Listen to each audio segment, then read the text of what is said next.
So we're going to start tonight, and I'm going to introduce to you Stuart Carrington, who is a lecturer in St Mary's and a referee, and the author of the ever Christmas-friendly the refereeing psychology of refereeing book. And I thought, Stuart, it might be interesting to have you sort of kick us off tonight, because I think referee abuse is quite an interesting thing to talk about on a psychological from a psychological point of view. And it's always amazing, isn't it, that people will feel that they wouldn't shout at people in their office or when they're walking down the street or when they go shopping in Aldi. However, often on Saturday afternoon, people will quite happily shout at an individual during a football game and other sports as well. And so I thought it would be quite interesting to bring you in at this point to have a little bit of a conversation about that side of things. Oh, perfect. Yeah, thanks, Simon, and welcome to everybody, and thanks for joining us tonight. I'll try and keep it as short as possible, because I know that you guests will want to listen to all the more experienced officials here tonight. So keeping it short for me is normally quite a challenge, but I'll do my best.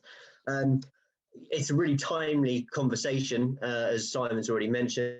The levels of reported abuse just seem to increase every day, and we hear stories and some kind of very run-of-the-mill and then some quite shocking regarding referee abuse. The interesting thing is it's not a particularly novel subject. So referee abuse has a long history. Essentially, it goes back to the professionalisation of the game in the late 1800s. And when we talk about referee abuse, particularly from a psychological point of view, I think we kind of want to approach it in a two-pronged way. So when I say that, what I mean is that we can't separate ourselves and our psychology away from the society that we have been raised in. So we need to understand these kind of historical and social constraints that we view match officials in, particularly match officials in football, because it's kind of unique, and there's a few reasons for that. There's been some wonderful research, some of which I report in the book, most of which I'm indebted to a researcher called Dr. Tom Webb at Portsmouth University, who very kindly shared some of that research and allowed me to interview him on numerous occasions for my book.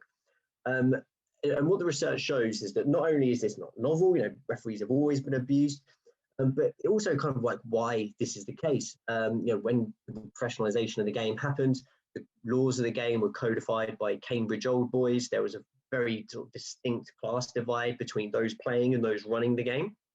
That divide isn't there so much now. However, there's still that kind of like historical trend or influence that is still there today. So we had this kind of class dispute between the players and the officials themselves.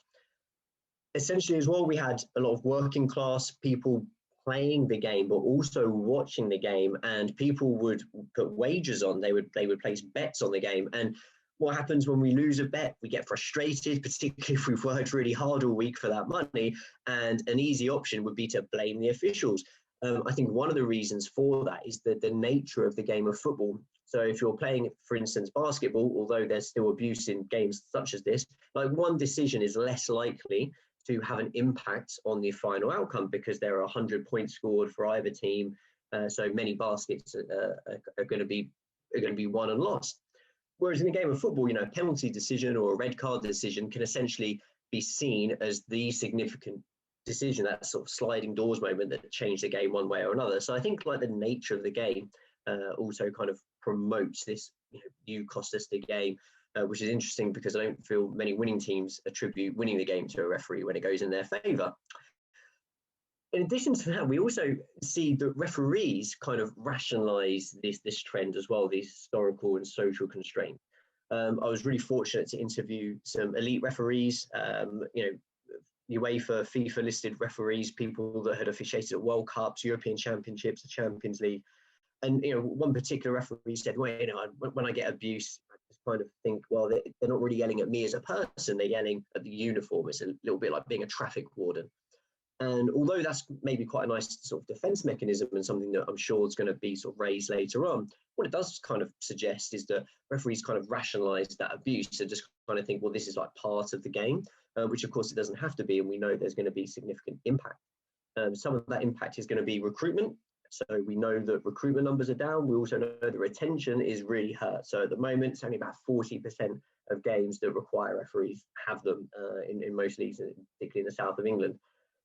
Now, we also know that there's another impact of refereeing, and this kind of impacts decision-making accuracy. So the more abuse a referee gets, essentially the threshold for game management gets breached a little bit earlier. So research shows that the more kind of verbal abuse a referee gets, decision-making accuracy tends to go down as referees try to, although they're very well insulated from social bias, what they'll tend to do is think, well, I'll employ game management techniques now, because if I play by the book, it's just going to kind of rile people even more and more and more. So I kind of need to balance this out and show a bit more common sense, which actually goes against what most players claim they want.